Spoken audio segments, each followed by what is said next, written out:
Okay, so on the schedule now we have an hour for general discussion, and I want to turn it back to Thomas. But I'll just preface it by saying that the idea here is to take stock of what's emerged from these 2 days of talks and question periods, and maybe to think through some of the bigger questions and themes that we see coming out of this overarching topic of disintermediation.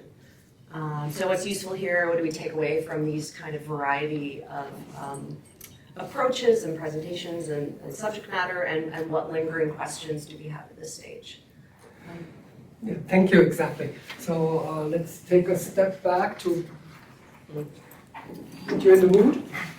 I will just write a few things down. You don't need to follow them, it's so different to take a step back and look at the whole picture than looking at just the different dimensions.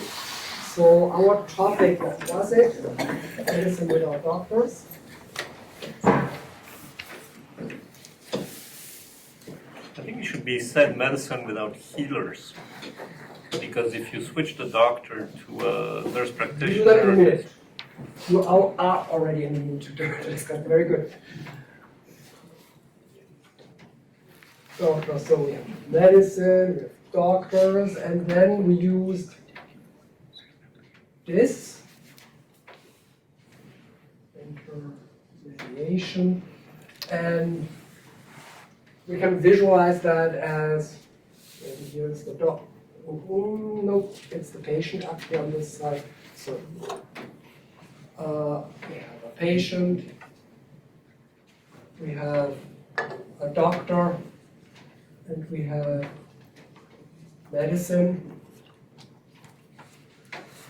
And while we were talking about the role of the doctor, I realized we said a lot of things about what a doctor's role is, should be. So it's the location of expert authority, of expertise as such, certain skills, in the case of surgeons, of knowledge, of course, all here in the doctor, and moral authority was brought up too. So what happens if we say without doctors?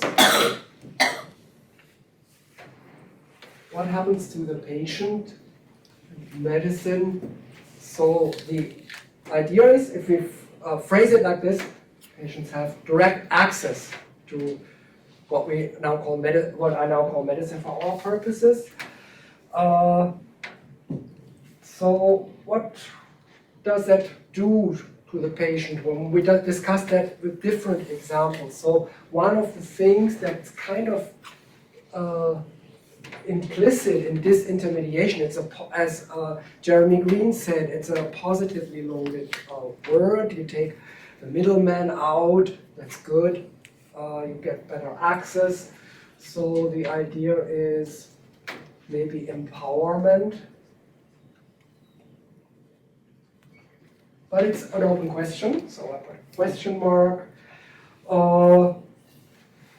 Maybe it's the patient as a consumer. That has come up too a lot. So the patient now has the free choice of what kind of medicine he or she wants, needs. The decision making is gone back to the patient. That adds a temporal dimension. So was it actually like this before the 19th century? So that's a possibility.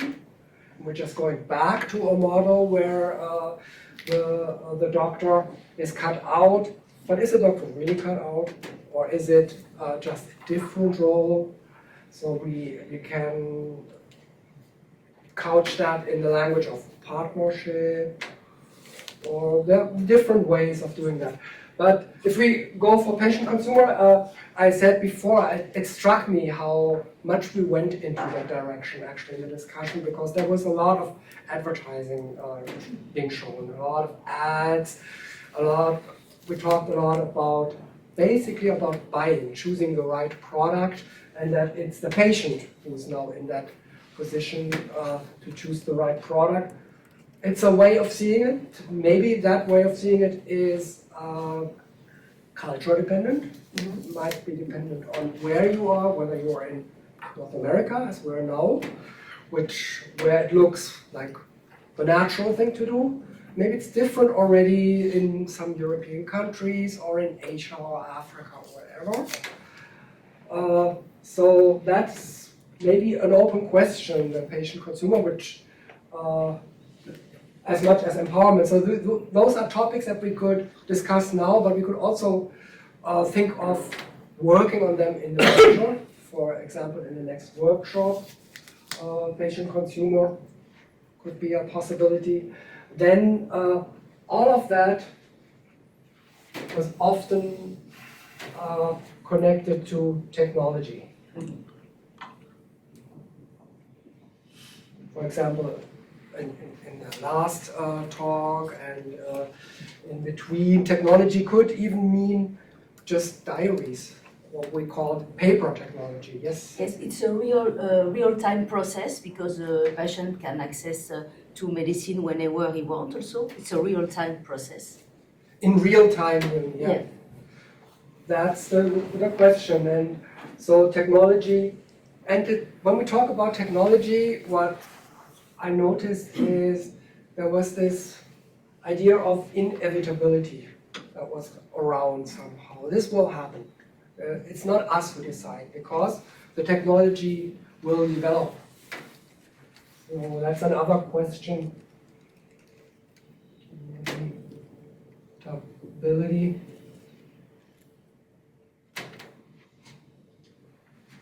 So those are just a few suggestions of where we can take our discussion. So maybe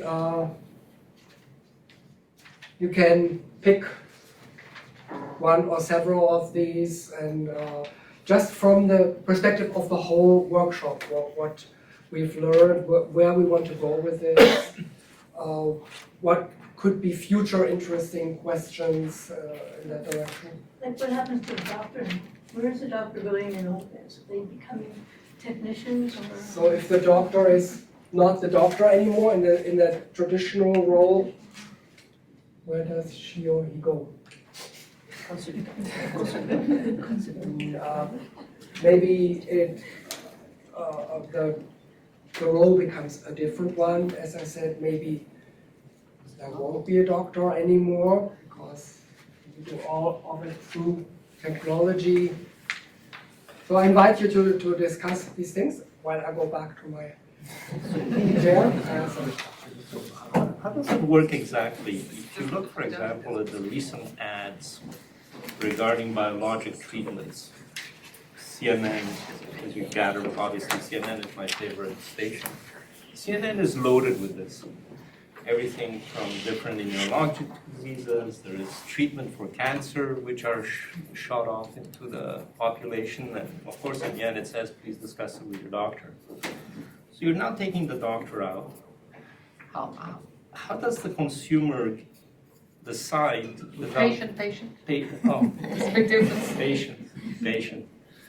Client. No, please, patient. There's a moral relationship with the patient. Yeah, We're going to be let's talk about patient. that for 1 minute. So what is different using the word patient? Why is it important to use the So word customer or client, beware. So in actual fact, in law, if you are buying something, the onus is on you to be aware of what you're getting. That's right. Whereas if you're a patient, there's a moral obligation between a doctor and a patient. That's why I And use that's, the word customer. I understand. But I think So- that there's a big difference, and that would be the problem with consumerism. So my question is, how are you going to avoid McDonald's? That's to me the part that I don't understand. So you're going to, I think that's why I keep going back. I don't care whether it's called an MD or a nurse practitioner or a midwife or whatever you want, or a pharmacist. I don't care what they're called. It's not the MD that you're discussing. You're discussing the healer from antiquity, which is now called an MD. It had many names in the past, barber surgeon, whatever you want to call it. Now they're called MDs. So I don't care whether it's an MD or a nurse practitioner, but if you take them out, how are you going to avoid the McDonald's North American syndrome? So what would you, how would you describe the North Americans? So the syndrome? advertising was excellent. The smell of the French fries a block away was superb. It was attractive, it was cheap, it was sold as an excellent nutritional value, especially in the poor areas, the less educated areas that didn't have access to salads. And then when salads were judged to be not enough, they created the small little salad, which is equal to that hamburger in price, but costs a lot less. See, the marketing strategy becomes what we're seeing now on television. There is between Humira and I don't know what other Enbrel or whatever else there is in the biologics, you're going to get into a situation of pure consumer company. So everybody sort of bitched around about physician intermediacy in terms of making money via the company, via this, via that. Now you're going to have the company that's going to hurt the consumer. And I'm using the word consumer because there's no more patient, there's no more. So how is this going to work? How do you imagine this would work if you don't have a healer? And by the way, there's a real serious example which nobody touched on, which has to do with antibiotic resistance, which is out of control worldwide. And the countries which have a higher level of antibiotic resistance are countries in which there is no healer interface or a lesser healer interface, and where there is a lot of agricultural use, another group where there's agricultural use of antibiotics. So if you look at antibiotic resistance that's emanated from the Indian subcontinent, for example, it's problematic. We have bugs for which we don't have any antibiotics now. And part of it, there are clear studies in Europe, for example, Spain versus the rest of Europe, in which antibiotics were given without much MD control or healer control. How is this going to work? By the way, on the conflict of interest declaration, I'm an MD. You're an infectolog. An infectious disease MD. So I don't know. I'm not sure that I understand. So I think this is taking it way too far. I think, and when I say it's inevitable, I didn't say what was inevitable. I just said what's inevitable is that technology will take over a bigger part of our future, not that it will actually replace doctors or nurses or midwives or pharmacists. I think it will redefine our role, and I think our role has to be partly interpretation. And I want to go back to, again, is education of the population. The population, this will be a disaster. And, we are all subject to belief systems in what's good and what's bad. And so it doesn't matter whether you think smoking won't really harm you, or whether eating McDonald's every day is the way to a longer life, or that obesity will not destroy your knees and your hips and your heart. Like, the thing is beliefs can be correct or not correct, and we can avoid vaccination for animals' sake. But the truth is that there's a lot of people out there who are at the moment making a decision whether vaccination is good for measles or not. They have their own agency. But the problem is that they are not educated. So I still come back to what I want about the moral role of us in society, because it is not appropriate in many ways that you have the agency to vaccinate your children or not, when other people can die. And we're going to meet that thing all the way with this. We're going to actually have to make decisions on what technology could and shouldn't do, and how do we actually find a middle road, because it's a middle road, it's not this absolute. I think a possible way to is try to better understand the mechanism by which people who need care in order to avoid patient and client make decisions. For instance, marketing is wherever, in any place. However, I think that this will be the first step of an investigation, because the second step will be to understand, okay, I am overwhelmed by a lot of marketing materials, but still I don't know why the person who need care make a final decision. And I think that there is a mixed link, speaking about intermediary. This brings me to the 16th, 17th, 18th century. We discuss during these 2 days very often a relationship between text of any sort, diary, letters, publicity,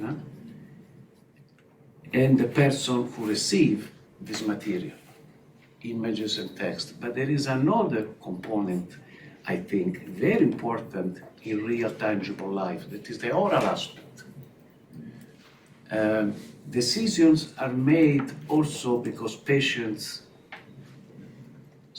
every day, they speak with other patients or clients. So I think that there is another step between the healer and the person who need to be helped. Je m'excuse, je vous dérange beaucoup longtemps. Oui, c'est correct.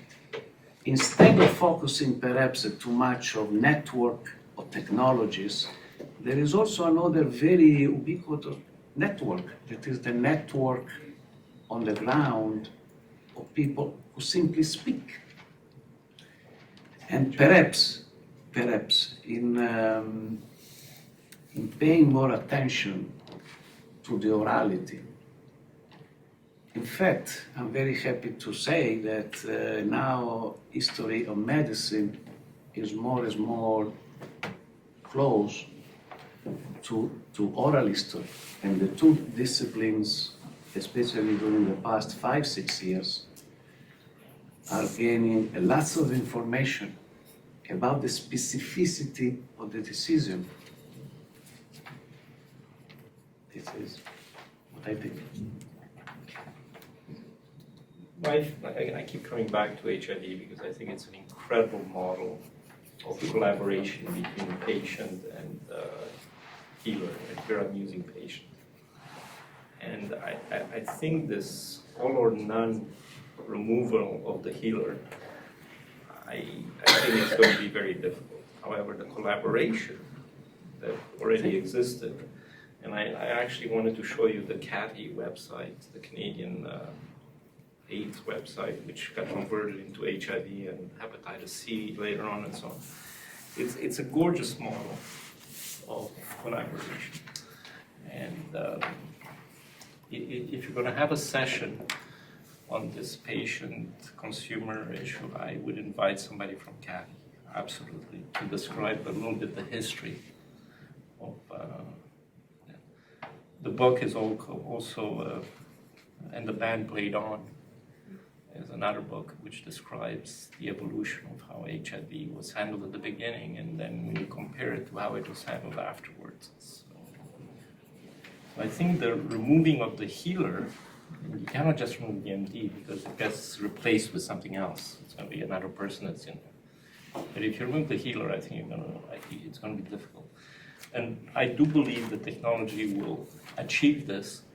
I just hope that it's before Star Trek time, which is 2400. But I'm sure it will at some point, but obviously not in the immediate future. It seems that the general consensus is the healer will not be removed. And that if we kind of think about all the papers over the last 2 days, we've, just Jenna it was you that was talking about partnership, right? And Kelly's paper this morning was talking about complicating the notion of the disintermediation. So it seems like the general consensus of all the papers is that there is no real removal. It's just about reframing I would have made it a vertical. That's always how I envision it, and I think I mentioned that in my talk, that the relationship is kind of one of a vertical with the doctor on top and the patient on the bottom, and that it's becoming more horizontal, it's becoming more even in a way. So maybe it could be something to put on the table is thinking about how we might reframe the relationship without removing the healer, but just rethinking the dynamic. That seems to be the overall gist of the papers. I would just add also in the empowerment patient consumer, the notion of patients having access to health information, health and illness information. And it's not like sometimes we hear, oh, they went on the internet, they got information. Well, they do. And there's good information and there's not so good, but there is information. And I think we have to look at people's needs and preferences for health and illness information, understanding that first, because after all, I think healthcare providers were there for patients, and we should be having our intervention according to what they want and what they prefer. And I think why we're talking about this provocative title of medicine without doctors is I think that the information age has challenged the doctors the most, because they used to be the ones that had the information, that provided and had a lot of power. And now that power is shifting. But I would argue that nursing, pharmacy, and all these are not as impacted by this new access to health and disease information as the doctors are. So I think the doctors need to really find their role according to this new information age. And that's the challenge.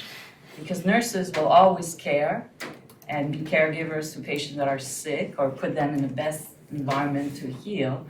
And I don't think as nurses we're as challenged by that, because we've always advocated for patients having better information, being more empowered and all that. So I would argue that it's really the onus is on the doctors to really find their roles. So I need to counter-argue. Me The too. pharmacist gets challenged vis-a-vis generic drugs.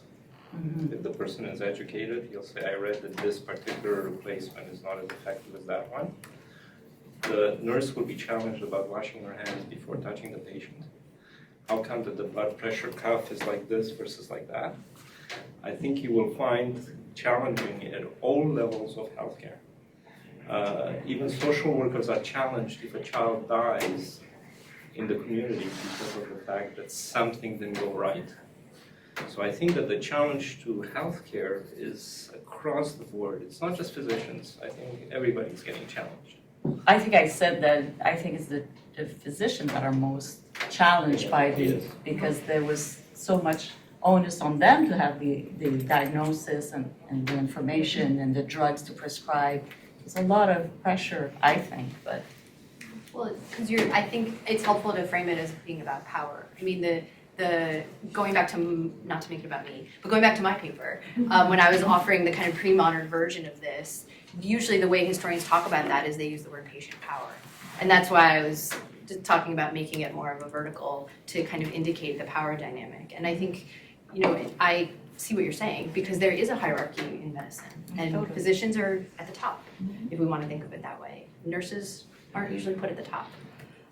So when you do think about medicine structured in a hierarchical way, and it is about a power dynamic with patients, then that does make sense that physicians would be challenged more than other kinds of caregivers. As a physician, could I just say something? We are constantly challenged.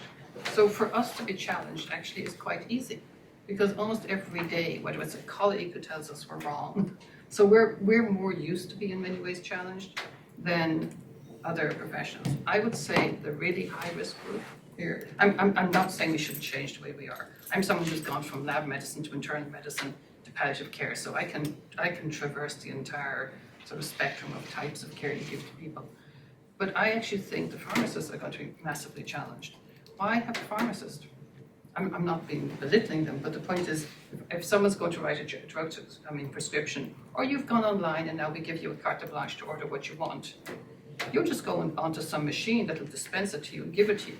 So I think the problem is because many people see us as top of the pyramid, that they think we're going to suffer the most. I would actually challenge that idea, because people who are often at the top of the pyramid often stay there. I mean, this would be a given from many things. I would say that what I hope this brings about, I really do, is proper, and I hate the word empowerment, but empowerment of the patient. The truth is I rail against how we do medicine on many, many levels. When a patient comes to an oncologist, they want to fight the treatment and they don't fight the cancer. Very rarely does someone say to them, why don't you just go away and think about what's important to you? And then we'll arrange the treatment in many ways to go with what's important to you. Maybe you've never been to France and you want to go down to Canal de Midi and you want to do it during the summer, and maybe I'll change my medication to go with you. that would be the way I would hope, like that true partnership, not on necessarily what my treatment is, but how my treatment is given to me. What's going to I mean, I believe that the IT will give a doctor more knowledge and better knowledge, but I actually believe it should also give the patient things like, I know I can be free for 2 months in the summer, so I'm in good condition to do this. I think it's going to be a lot more to do with how you get it, when you get it, whether it's good or not, what are the real side effects of this. I mean, it really is genuinely more change for the patient's attitude to us and our attitude to them that's going to occur. I think when you say it's going to go more like this, I think it will. And I think the things that are important, I mean, your average patient who's got cancer, if they want to walk down the aisle with their daughter. And this is just as important to them as actually many other things. Maybe the mother wants to be there for the granddaughter to be buried. These are all the human side of things that we pop out and don't actually count in medicine. These will become central if this really does occur the way we want it to occur. But if it occurs in this fashion, we're all screwed. Because this would be a dystopian universe. This would be a place where money and companies and IT companies and people who write algorithms will control all of us. So, I mean, I think we need to fight against this dystopia. Oh, I was going to say one of the things I thought was a theme running through the talks was that people, people are trying constantly to make sense of the world and to make sense of their health and understand their health. And they go to different sources to do that. They create a diary, they go online, and they go to their doctor. And if their doctor is helpful, if that is a helpful relationship and they get something from it and understand themselves better, then the doctor's authority is intact, but also that relationship is based on trust and can be empowering for the patient. But that means that the doctor has to be oriented to the patient and pay attention to the patient and make that relationship central. And there are different things competing for the doctor's attention.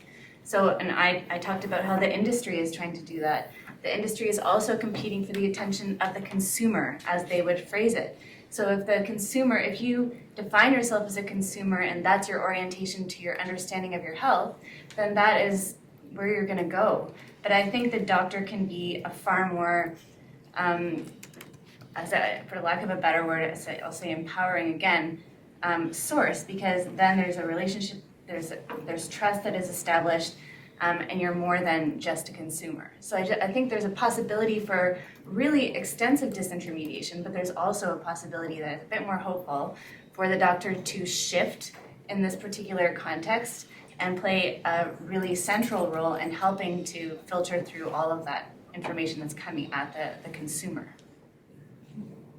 I have a question. We're all patients, by the way. How many of you have a doctor that's like that? That is like that. like that she described, That she described.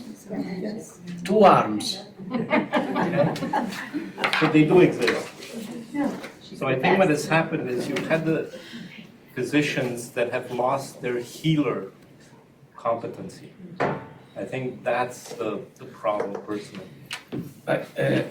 Despite the fact that I raise 2 arms, I speak a lot with one of the doctors,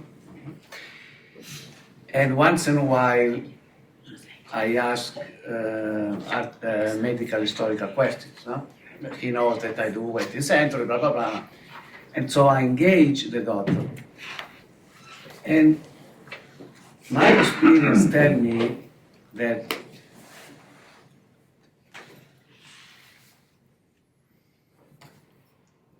one time I asked one of the doctors,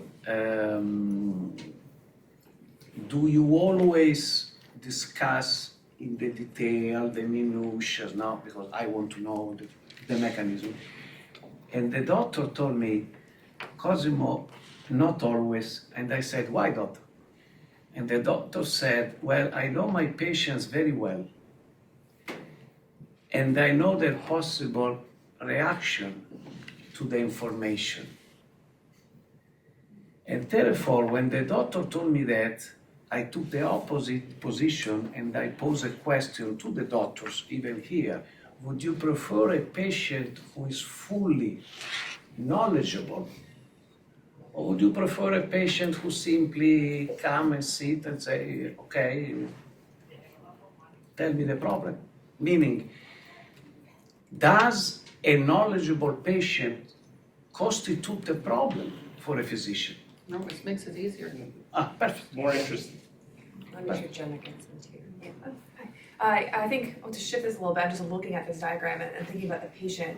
And I think we've been talking a lot about the empowered patient, maybe the consumer patient, the one that buys 23andMe and looks at their genomic data and then goes to the doctor, or has looked everything up online beforehand. But I'm thinking about some patients who are accessing medicine without doctors, and I think thinking about the American context specifically, for every person who buys 23andMe, there's 10 more who can't afford the fee to go to the doctor, right? So what is there a medicine without doctors in terms of accessibility? And I know we're in Canada right now, but I mean the town that I just moved back to is a 5-year waiting list for a general practitioner. So I don't have a doctor, I don't have a general practitioner, and it's actually quite hard for me to access one. And so we're thinking about patients rejecting medical expertise, but what about all the patients who would love to access medical expertise but can't, and therefore are turning to do-it-yourself technologies or the internet, right? Because that's the only access they have. And I think that it's come up sort of throughout the different presentations, but I don't know if we've really tackled that in terms of this is not always by choice, this is not always sort of an empowered choice, but instead one that is the sort of the economic reality. And I think that's only becoming more and more true in the United States specifically. I don't know how to solve that, but. Yeah, even in Canada, in some remote communities, Yes. this is an extraordinarily important problem. I had the privilege to went to Nunavik years ago, and I saw the situation is exactly what you said. Yeah, I think the collaboration would be But also this could help deal with screening patients who need to come and see us, which would allow us to have more access to ill patients who actually need physicians. So part of the good side of this means is maybe, and I'm not saying just going on the internet or something, but maybe it could be used to help in some way to triage. It doesn't mean, I believe sort of in Guy, it could reassure you.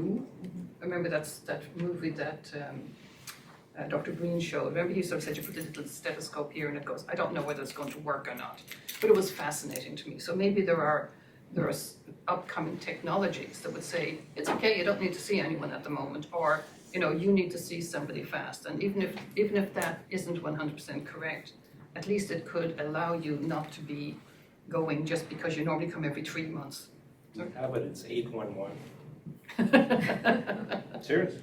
And if you're a young mother, that's what I end up doing on a Friday evening.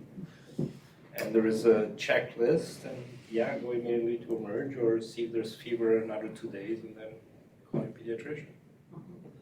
So that could easily be automated, which would actually free up physician time to see the appropriate people, because actually in many instances we don't see appropriate people. And that is a real serious drain on our system. Yeah, and it sort of disrupts this idea that technology is replacing physicians as opposed to enabling physicians to go places they weren't before, like in a remote community, or accessing the people they need to. I think technology sometimes maybe enable the physician to actually access more patients. As an example, if you live in a remote place, you could actually have online doctor, which is actually human, that's in front of computers, right? Which doesn't necessarily to be going there in person to diagnose certain patients, right? Actually, when I was in China, they have this apps where you actually upload your CT, or you upload your cardiology, radiology graph, right? And then it's actually just a minute. You can actually connect to a real doctor. Actually, will call you and then actually tell you what symptoms they are. Sometimes you can pay maybe a little, just a few dollars, and you got the access directly, right? Which without technology is impossible, right? You have to actually wait for many days to actually talk to real doctors, right? So this is for my example for my grandma actually have some heart disease. Our problem is she doesn't know how to use apps on the mobile, and then I kind of help her with that. So I find that quite helpful. kind of enabling more possibilities, right? Over lunch, Olivia and I were discussing the comparative availability of opiate antagonist kits in Canada versus the United States. And it occurs to me, listening to this, is that we seem to have a growing number of people who have not received formal medical training, who do not necessarily consider themselves patients at the time they're using a kit to help someone who is in need of medication. So I don't know what we call those individuals or that population in this scenario. Neither patients nor physicians, but practicing medicine. Good Samaritan. Good Samaritan. Maybe this part of the discussion points to another possible topic for a workshop, and that's technology and global health. So to look beyond the geographical boundaries of North America and Europe and see what role does technology play in things like accessibility. I also see a paradox that we have a shortage of physicians. Access to care is a problem, but at the same time there is a dependence of the population on the. If you go to urgent care clinic, these are all people who are coughing, and sniffles are considered a priority in our system because someone needs a paper to justify that they can't go to work or they didn't go to work. So I think the paradox is that we're dependent on technology, and physicians are also advertised to and marketed to with technologies and drugs. Physicians don't necessarily have time to look up something and they see, oh, there's a new drug on the market, I'm going to start using it. So I think it's all kind of interesting that we now became so dependent, but we can't provide what the need is. I have to correct one thing because as one of the few physicians around the table, don't have the impression that the company puts out a drug and next day I'm going to use it. Okay, it's low probability because I'm afraid that I don't know everything about the drug. The company didn't tell me everything about the drug. The drug will be found to kill people 6 months later, and I will have given the drug. And there are examples that have existed in medical practice. So don't have this impression that physicians jump to use a certain drug. Isn't that the case with statins? They started to be used for cholesterol, which is a symptom. It's not even a disease, and people are on statins. But it wasn't and they like, have side effects. It wasn't like an advertisement and then suddenly you So jump I have it. to Contradict you're me. right and you're wrong, no, to I know why you can't. the opioid crisis Yeah. is a chilling demonstration of how malleable the medical profession is to the kind of same influences that the general public are. It's an embarrassment. Yes. So I'm trying not to worry about the future, Andre, but Don't worry about it. The sun will still rise tomorrow. But vis-a-vis the opioid, and this would be probably part of where disinterested people who were checking the internet, because I mean, if you look at Wikipedia, Wikipedia is a phenomenal source of information, can be completely wrong, but it's there. There's an entire population of people out there helping people deal with things. If all that information that actually is submitted to the FDA or wherever you want to say submitted is totally open source, everything, not just, I can tell you that would be a great thing for the population to deal with because we would have experts, we would have epidemiologists. The problem is that would be a true liberation of actually medical treatment if every single study, every clinical study, every result was forced into the population's hands and then people who were interested who would actually look at it. That would be genuinely a massive improvement on actually all clinical trials. And that's where, I mean, that's why I said, like, I actually think we're thinking way too small. I think when we're talking about really the use of technology, I think, first of all, data has to be available, no matter what that data is, so that people can see it. And it doesn't matter whether it's your studies, it doesn't matter whether it's qualitative, it doesn't matter whether it's actually quantitative. The truth is it's only by the marriage of both. I mean, what became very obvious to me yesterday was a lot of what you were talking about was alien to me. I mean, because I never really thought about it in some ways. What I mean, like, I mean, the talk on the medieval thing, I would have known a lot about this because, you know, it's something that's interesting. The changing role of the doctor, you know, from quack to actually expert is a fascinating one. It's a fascinating one of, you know, Renaissance and all the changes that occurred in our culture. But actually, a feminist perspective on medicine was strange to me because I'm a woman. I would say I'm mostly feminist. And so to actually see someone who's not a doctor actually having a perspective on it was actually very interesting. I don't know if it's interesting for you to hear a more medical perspective, but I actually do think that the future is getting rid of silos. I think the future is of really democratizing information, genuine information, which means not the 3 trials that worked and the 2 that didn't. It's actually democratizing all of our information, so it's all open source for anybody who wishes to look at it. That's one of the more interesting things to me. How many of you know about clinicaltrials.gov? So clinicaltrials.gov is a website, US website, where all clinical trials have to register. So it tells you what the trial is, it tells you where it's carried out, it will give you the outcome if there's an outcome eventually. So what Elizabeth is referring to is, and it's actually a relatively old one, I think maybe a decade old, I don't know, Lori, maybe you remember, but I think it's maybe 10 years old. It's been there for a while. It's there, it's public, it's paid by the population of the US, Canada benefits from it. So there is, this kind of stuff exists.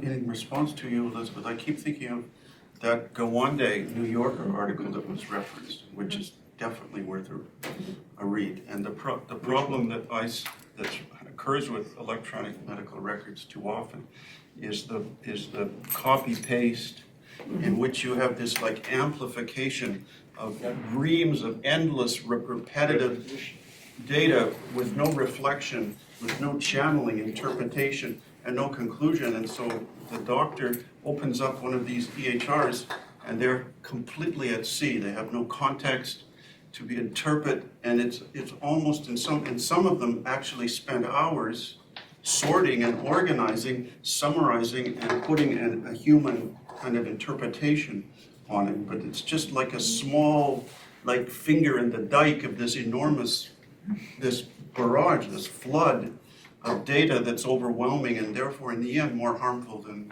useful. Once you're clinically labeled penicillin allergic, it will require a hell of a lot for it not to be repeated in a chart, even though you never are were penicillin allergic. Penicillin is the cheapest and the best drugs for many things. And you outgrow it, usually almost everybody outgrows it. Exactly. So it's something interesting in terms of the use of EHR. If an EHR doesn't permit you to do better than what we're doing now, which is from admission to admission, it shows up as penicillin allergic, and then you go to the person and say, oh, but you got penicillin last time because there was an infectious disease doctor who agreed to give it to you and you were tested and you weren't penicillin. It never gets corrected. It just repeats itself, continuously repeats itself. EHRs have to do better than written charts. A lot better. So one thing that I will say is, considering Laurie had sent me off in this course, that actually one of the nice things I learned was AI, and it was one of the things that they actually demonstrated was selling clothes to people. It was a fascinating thing. So they actually look at the patterns and then present, you would like this dress. You know what I mean? Like, so you like to wear darker colors, so we pick out, you know what I mean? It actually picks out all this information on what you shop for. So the possibility exists of AI within EHRs, which can actually sit there and say, you're an infectious disease doctor, this is all the information you want. Now, I'm not saying that isn't without its flaws, but at least it would help that barrage of cut and paste, which I have seen. Like, I mean, I've seen patients who referred back up here, and you get about 50 pages, and it's cut, paste, cut, paste, cut, paste, nutritionist, everybody. And the first time I saw this, I thought like, wow. And then I read it, and I realized it's all the same. There's actually no progression. There's actually, they're covering everything. And so the new electronic healthcare record has to be much more dynamic, much more represent, even if we have to change how we learn to do things. The truth is, when you see somebody, you're looking for the entire gambit of infectious disease. And at the moment, I'm either looking at nutrition or I'm looking at palliative care. So I'm interested in these group of symptoms. I'm actually not interested in 70% of the documentation is there because it's not that I don't see the whole patient, I do. But the truth is I'm not going to start counteracting what a cardiologist has decided to do. Because I think it is reasonable to assume that the cardiologist who's seeing the patient at the moment is actually doing what he believes to be best. Or she. Well, I'm a woman, so I'm allowed to say he. Thomas, the one thing about the image that you put on the board and that this conversation is making me think about is this linear model doesn't account for all the intersections, right? So even when we're talking about patients or healers or whatnot, it's not as if one can substitute for another. So how do we account for the layers of different actors in this? And I just wonder if moving away from a line and thinking more about something that would represent these intersections that can change over time and place might be another way for us to think about the changing role of medicine in the 21st century. Maybe something along the lines of a network would do a better job than this linear or even hierarchical or visualization. Mm-hmm. And then we would also go away from this disintermediation. It's also a metaphor in a way. It only works when you understand the whole system as a patient being there, medicine being there, and the doctor is kind of the mediator or the obstacle or whatever. If you go away from that model and think more in terms of more complex relationships, maybe that would help. Right, then you can have these moments of disintermediation, but still connect the patient, the healer, the technology, the public health messages, the advertisements. So we can have these moments, but it might not frame the whole experience. Yeah. To be open to other ways of understanding what we're seeing now, the development that we're seeing, that we see as being a disintermediation. Maybe there are other ways of interpreting it. Mm-hmm. The famous theorist of network, Manuel Castells, he has his work that began around 25 years ago. He wrote is the fundamental text on networks. And he could be very appropriate as theoretical model. Yeah, because he also speaks about the multiplicity of networks within a network. Mm-hmm. And he takes an idea that is ancient, but it's Manuel Castells, very, very important in network. Yeah.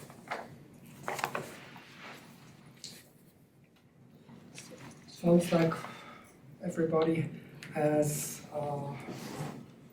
said what they wanted to say. But I think your summary was a perfect one. I really do. Yeah. We're not going to solve everything.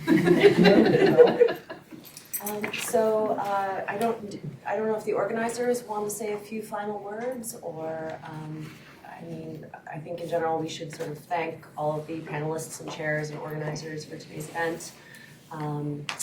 But is there anything final, either Dr. Rosenberg or Rose you'd like to? Yeah, I can start. Thank you, first of all, for chairing the session. Good job, thank you very much. Thank you also on my part, on Dr. Rosenberg's part, to everybody who has come, either from far or from near, and helped discuss in various ways. Thank you also very much to Jessica, who has helped more in the background, and of course also to Barbara. Thank you very much. As I said at the beginning, without you this wouldn't be possible. I think I should give the word to Lawrence, and thank you to the Jewish General and to Lawrence to also make that possible. Maybe you want to say two last words.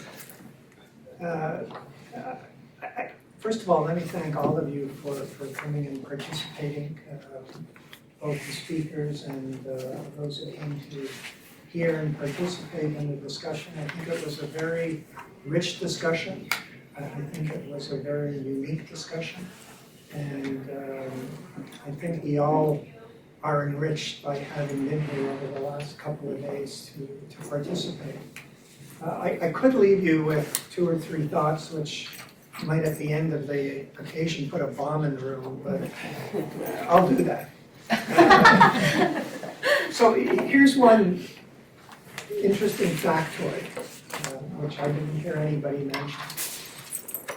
There is currently a deficit of 17.4 million healthcare workers in the world. That means we're missing 17.4 million healers of whatever ilk you want to consider them to be. And we're not going to find 17.4 million healers. So, you know, if you think we can solve all of this by finding more doctors or more nurses or more social workers, I wouldn't waste my time trying to find them. So that's one, I think, very important thing to be aware of. A little closer to home, because I'm in the position I'm in, I unfortunately get a chance to more often than not review patient complaints. And usually I review patient complaints after they've been reviewed by the usual process, going through the ombudsperson of the hospital and then the medical examiner, and then if there's still an issue, it goes to a medical review committee, and then if there's still an issue, it either goes to the court or it comes to me. I can tell you that probably the most common cause of a complaint, coming back to this issue of what the role of doctors is that doctors don't talk to their patients. So that's the second factoid, which I think is important to keep in mind here. The third interesting thing, which is perhaps a little bit more anecdotal and a little bit, again, closer to home, I was speaking with one of our staff anesthetists a couple of years ago who has a sibling in the medical school here who told me that one night their son or daughter came home, I can't remember which, and said, you know, we had a very interesting lecture today in a particular department, and I won't identify the department. We were taught, this was a second-year medical student, we were taught that we shouldn't worry about examining patients anymore and taking a history when somebody comes in with abdominal pain, just order a CT scan. And that was the teaching that they were getting from some fairly senior physicians at a certain institution in a certain department. So, you know, I put these 3 things together: the lack of healthcare workers, the complaint of doctors in particular, but sometimes nurses not talking to patients, the issue of maybe certain healthcare professionals relying too much on technology and not understanding their role. And the last thing I'll leave you with is that everybody's been talking about sick people. I don't think I ever heard the term wellness mentioned.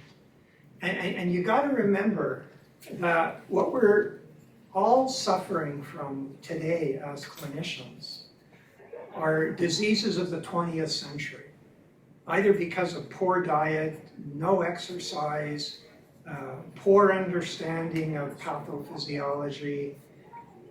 But, you know, that's all changing, and it's changing fairly quickly.